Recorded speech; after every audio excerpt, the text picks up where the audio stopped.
हेतल जी अहमदाबाद से। राधे राधे। महाराज जी राधे राधे, आपके चरणों में कोटि कोटि प्रणाम। महाराज जी, हम अपने जन्म का सही उद्देश्य कैसे जान सकते हैं? भगवान ने इस साधु समागम के द्वारा प्रथम भगति संतन कर संगा, हमारे जीवन का उद्देश्य क्या है ये सत्संग से पता चलता है। जब हम साधु समागम करते हैं तो पता चलता है साधन धाम मोक्ष कर द्वारा।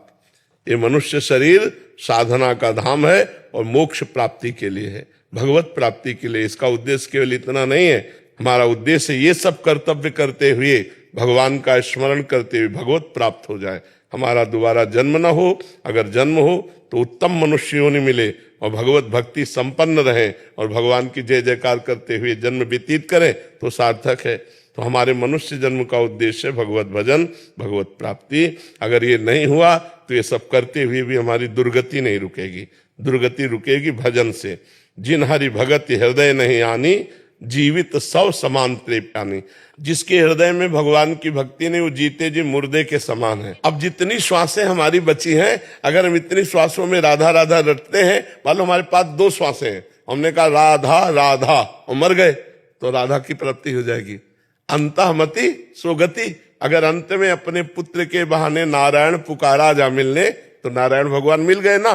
तो हमारी जितनी श्वासें हैं, खड़वांग जी को पता चला कि 2 घड़ी, अब 48 मिनट हमारे पास टाइम है, तो 48 मिनट उनका बहुत है। 48 मिनट और आंख मूंदा और चित्त वृत्ति भगवान में लगा दी, 48 मिनट में भगवत प्राप्त हो गए।